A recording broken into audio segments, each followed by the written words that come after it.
धर्म उपरे बहुत विश्वास करू आ कर्म उपरे मनीष कर्म करिकी सफल हुए किंतु कर्मर भल कर्मर उचित कर्मर फल मध्य हमको मिले मिले तू एथरे कौन तोर अनुभव अच्छी मते टिके कहलु अनुभव कौन कर्म कथार कही कर्म मोहर निज गुरु उद्धव केते ही पचारू एटा हूँ भगवान दान आमे जिमिति कर्म करिबा जिमिति कर्मटा आमर जेते भलरे करिबा आम भल कर्मर फल आमको निश्चित भगवान देबे आमे पाप करिबा पापर फल आमको भोगिया को पड़िबो आम घर पाखे जड़े मामू हिसाब हे आमर जड़े थिले से पोस्टाल रे चाकरी करथिले पोस्टाल रे चाकरी करती माँ पुओ जोड़िए मार बयस 85 वर्ष ऊपर हम आखि की देखा जाए बुढ़ी किंतु सबुदिन सी कौन करे ना कौन से वन दुर्गा को पूजा करे माँ पुओ दी जन जाक पूजा करती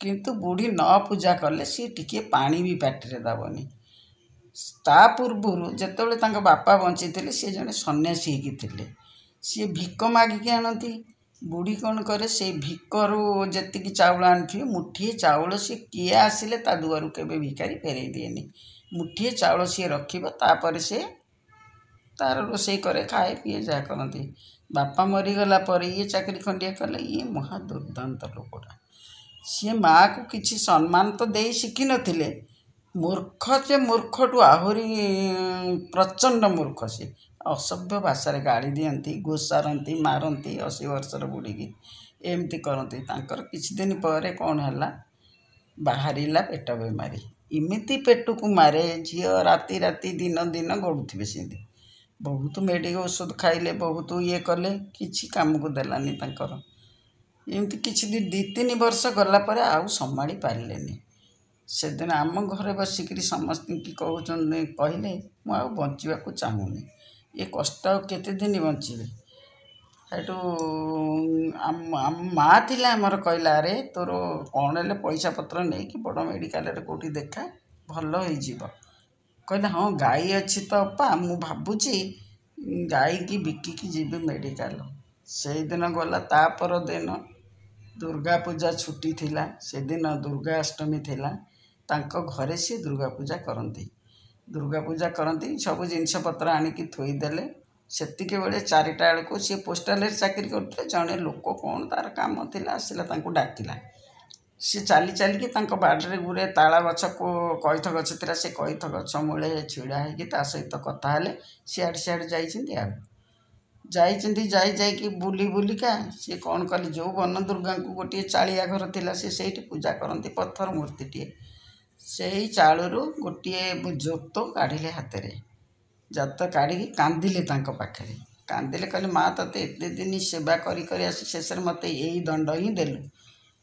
सी कौन कले चलीगले पोखरी हुड़े गोटे विराट कईथ गछ थिला ता देहरे चढ़ीक रसी लगेले से डाल छिड़ी पड़ा सेठू फेल्युअर होगी फेरिले शिव मंदिर पाखे जाई बसिले तापर आसिले पुणी ठाकुराणी चालिया घरे बसिले कांदिले कांदिले से पहाड़ तले गोटे छोटिया खुइया गछ थिला तारी धीरे जाइए संध्या बेलू लगेदेले जिते सी लगे गौड़ मैंने से बहुत महिषी गोट थिला पहाड़ करे करे गौड़ मैंने सब जाऊँ झापु झापु ये गछटा दोलुची बोली हाथी बोली सब डरिकी पलि आइले आउ कहीं देखिले गला राति सारा ता घर परिवार ता स्त्री खोजार लगी समस्ते राति सारा पूजा पाठरे कि गाँव में तो दुर्गा पूजा चले हो हल्ला चली किंतु कुआड़े गले कौन कले सी कौन कर विचार खोजुची भोर राति 4टारू से जड़े आमर ब्राह्मण घर पीसा थे सी सबुदिन राति 4टारू जाती गाधे शिव मंदिर होइकी आसती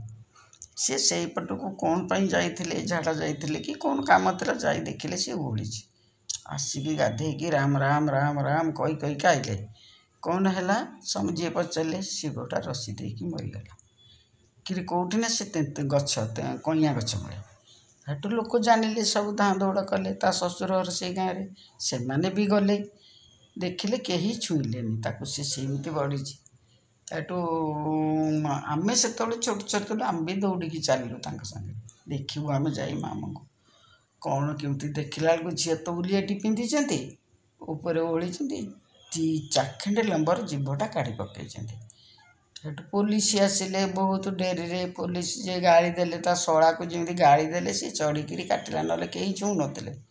ସେଇଠି କାଟିଲେ, ସେଇ ଯେଉଁ ଖତ ଗାଡ଼ିଆକୁ ଫାଉଡ଼ା ଧରିକି ଗାତ କରିଦେଇ ସେଇଥିରେ ପୋତି ଦେଇକି ଖତ ଘୋଡ଼େଇ ଦେଲେ।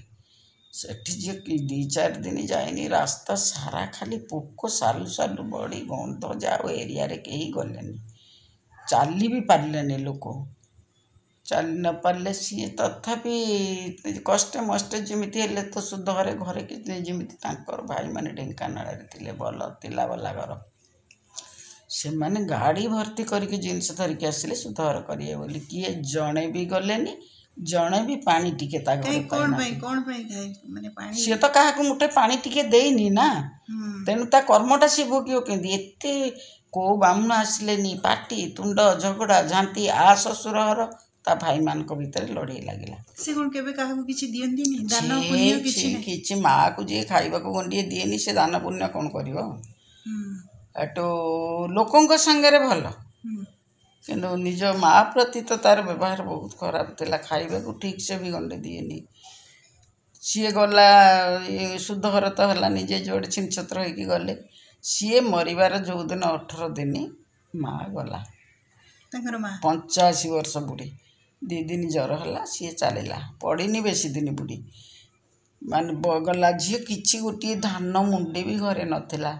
ଛୋଟ ଛୋଟ ଛୁଆ ଯୋଡ଼ିଏ, ତା ସ୍ତ୍ରୀଟି ବିଧବା। ସେ କେଉଁଠୁ ଆଣିବୁ, କ'ଣ କରିବ ବୋଲି, କେମିତି ଶୁଦ୍ଧ ହେବେ? ଝିଅ ମାଲ ଭାଇ ଯେତେ ଯାଇଥିଲେ ସବୁ ଲୁଗା ପିନ୍ଧିଲେ, ବ୍ରାହ୍ମଣ ଭୋଜନୀ ହେଲା, ଜ୍ଞାତି ଭୋଜନୀ ହେଲା, ଆରାମସେ ସାହି ପଡ଼ିଶା ଗାଁ ଲୋକ ଖା ପିଇକିରି ଗଲେ। କେମିତି ଗଲେ? ବୁଢ଼ୀ ଯେଉଁ ମୁଠିଟିଏ ଭିକ, ବୋଉ ଭିକାରିକି ସିଏ ଛାଡ଼େନି। ଯିଏ ତା ଘରକୁ ଆସିଲା ତାକୁ ଡାକିକି ମୁଠାଟିଏ ଭିକ ଦେବ। ଭିକ ମାଗିକି ଆଣିକି ବୁଢ଼ା ସିଏ ବି ଭିକ ମୁଠିଏ ଦିଅନ୍ତି। ସିଏ ପାଇଲା, କିନ୍ତୁ ଆ କର୍ମର ଫଳ ଦେଖ। ୟାର କର୍ମଟା କ'ଣ ହେଇଥିଲା? ଆ କର୍ମର କିଛି ନାହିଁ। ଯେଉଁ ନୃଶଂସ ଭାଷା, ବାଡ଼େଇବା ପିଟିବା, ମାନେ ଇଆଡ଼େ ମାଆକୁ ବାଡ଼େଇବା ପିଟିବା, କର୍ମ କଲା କେମିତି? ସିଏ ଯେତେବେଳେ ସେ କର୍ମ କରିଥିଲେ କ'ଣ, ଗୋଟିଏ ମାଙ୍କଡ଼ ଜଙ୍ଗଲ ଏରିଆଟା, ବହୁତ ମାଙ୍କଡ଼ ସେପଟ ଏରିଆରେ ଆମର। ମୁଁ କାହା କଥା ପଚାରୁଛି କହିଲ? ଯିଏ ସୁଇସାଇଡ୍ କଲେ ଯିଏ, ସିଏ ତାଙ୍କର ମାଙ୍କଡ଼କୁ ସିଏ କ'ଣ କରନ୍ତି, ସେ ଏରିଆରେ ଯେତେ ଲୋକଙ୍କ ଘରେ ବଡ଼ ମାଙ୍କଡ଼ଟେ ଥିଲା, ମଜବୁତିଆ ଗୋଟେ, ସିଏ ତାଙ୍କରି ଘରେ ପଶିକି ଭାତ, ସମସ୍ତଙ୍କ ଘରୁ ଖାଏ ପଶିକି, କିନ୍ତୁ ତାଙ୍କ ଭାତ ଗଣ୍ଡିକ ସବୁଦିନେ ଖାଏ। ସେ କେତେ ଛପେଇକି ରଖିବେ? ଗାତ ଖୋଳିଲେ, ତଳେ ଡେକିଚି ଘୋଡ଼େଇଲେ, ପ୍ଲେଟ୍ ଘୋଡ଼େଇଲେ, ପଟା ପକେଇକି ଶୋଇଲେ, ତଥାପି କୁଆଡ଼େ ଟିକେ ଯାଇଥିବେ, ସେ ଆଇଲା ବେଳକୁ ଖାଇ ଦେଇଥିବେ। ଏମିତି ଅଶାନ୍ତି ହେଇକି କ'ଣ କଲେ, ଶେଷରେ ଏଣ୍ଡ୍ରେନ୍ ଆଣିକି ଢାଳିଦେଲେ ଭାତରେ। ବିଷ ଯେମିତି ଢାଳିଦେଲେ, ସେ ତାର ଆଇଲା, ଆରାମସେ ଖାଇଲା। ବିଷ ଯେତେବେଳେ ଚଢ଼ିଲା, ତାଙ୍କ ଘର ପାଖକୁ ଲାଗି ଗୋଟେ ତରାଟ ଗଛ ଥିଲା, ନାଣ୍ଡି ଗଛଟା। ସେ ଡାଳରେ ବସିକି ଝିଅ, ଶହ ଲୋକ ଛିଡ଼ା ହେଇକି ଦେଖୁଥାନ୍ତି। ସବୁ ଜିଭକୁ କାଢ଼ିକି ବିଷ କରିଥାଏ, ଯେ ରାମ୍ପି ପକାଉଥାଏ ଜିଭକୁ, ରାମ୍ପି ପକାଉଥାଏ, ହାତ ଯୋଡ଼ିକି ଉପରକୁ ଆକାଶକୁ ଜୁହାର ହେଉଥାଏ। କ'ଣ ସିଏ କରୁଥିଲା? ଭଗବାନଙ୍କୁ ଡାକୁଥିଲା। ତାପରେ କଷ୍ଟ ହେଲାଠୁ ସେ ହାତ ଯୋଡ଼ି ଭଗବାନଙ୍କୁ ଡାକୁଥାଏ। ଦୁଲକି ତଳେ ପଡ଼ିଗଲା ବିଷ ହେଲାଠୁ। ଇଏ ଗଲେ ଗୋଟେ ମୁସଲ ଠେଙ୍ଗା ଧରିଥିଲେ, ଢୋ ଢୋକି 4-6 ମାରିଦେଲେ, ମଲା। ପୁଣି ଥରେ ବାଡ଼େଇ ଦେଲେ। ଲୋକ ମନା କରୁଛନ୍ତି, ମରିଥିବା ଜୀବକୁ ପୁଣି ଆଉ କ'ଣ ମାରିବ? ସିଏ ଯେତେବେଳେ ପଡ଼ିଗଲା, କାଳେ ଯିବ ବୋଲି ବାଡ଼େଇ ଦେଇଛନ୍ତି। ଗୋଟେ ପାଳ ଦୌଡ଼ା, ଲମ୍ବା ଦୌଡ଼ାଟା ଆଣିଲେ, ତା ବେକରେ ଗୁଡ଼େଇ ସାରା ଗାଁ ସାରା ବୁଲେଇଲେ। ସେ ଯେମିତି କରିଥିଲେ ସିଏ ଦେଖେ, ସିଏ ସେଇଥିରେ କିନି ନିଜେ ବେକରେ ରସି ଦେଲେ। ମାନେ ଖଣ୍ଡେ ଲୁଗା ନାହିଁ, ପଇତା ଚେଞ୍ଜ କରିବାର ନାହିଁ, ସେମିତି ଖୋଲିଲେ, ସେମିତି ପୋତିଦେଲେ। ତା କର୍ମଫଳ ଦେଖେ ତାର। ମାଙ୍କଡ଼ ହଉ, ଜୀବ ହଉ, ଯେକୌଣସି ଜୀବ ହଉ, ଝିଅ, ଆମେ ମାଛ, ମାଂସ, ପିଆଜ, ରସୁଣ ଆଜି ଲୋକ ଖାଉନାହାନ୍ତି। ସାଧୁ ସନ୍ନ୍ୟାସୀମାନେ କାହିଁ ଖାଉନାହାନ୍ତି? ଆମେ କୁକୁଡ଼ା ଖାଇବା, ଛେଳି ମାଂସ ଖାଇବା, ସବୁ ଖାଇବା। ଆମେ ଗୋଟେ ଜୀବଟେ ମାରିକି ଜୀବଟେ ଖାଇଲେ, ତା ଜୀବଟାର ଯେଉଁ ମାରିବା ଟାଇମ୍ର ସେ ଯେଉଁ ବିକଳ ଚାହାଣୀ, ସେଟାକୁ କେବେ କିଏ ଲକ୍ଷ୍ୟ କରିଛନ୍ତି? କେବେ ବି ଲକ୍ଷ୍ୟ କରିନାହାନ୍ତି। ଠିକ୍ ଅଛି, ଯେଉଁମାନେ ଇଚ୍ଛା କରୁଛନ୍ତି ଖାଆନ୍ତୁ। ଆଜିକାଲି କଳିଯୁଗରେ ତ ସବୁ ବାଡ଼େଇ ପିଟି ଖାଉଛନ୍ତି, କିଏ ଖାଉନି? ସେମିତି ପାପର ପ୍ରାୟଶ୍ଚିତ କରିବ, କର୍ମର ଫଳ ଭୋଗିବ। ଏଟା ତ ଭଗବାନଙ୍କର ନୀତି ନିୟମ କଥା। ସିଏ ଯେ ଜନ୍ମ ଦେଇଛି, ସିଏ ତା ନାକି ସଂସାରରେ ଲୋଭ ଅଛି, ଖାଇବାର ଇଚ୍ଛା ଅଛି। ଆରେ ଆମେ ଲୋଭ, ଏଇଟା ହେଉଛି କଳିଯୁଗ ଝିଅ। ଏଠି ଯଦି ଆମେ ଦୁର୍ନୀତି ନ କରିବା, ମାନେ ଅନ୍ୟ ଉପରେ ଅତ୍ୟାଚାର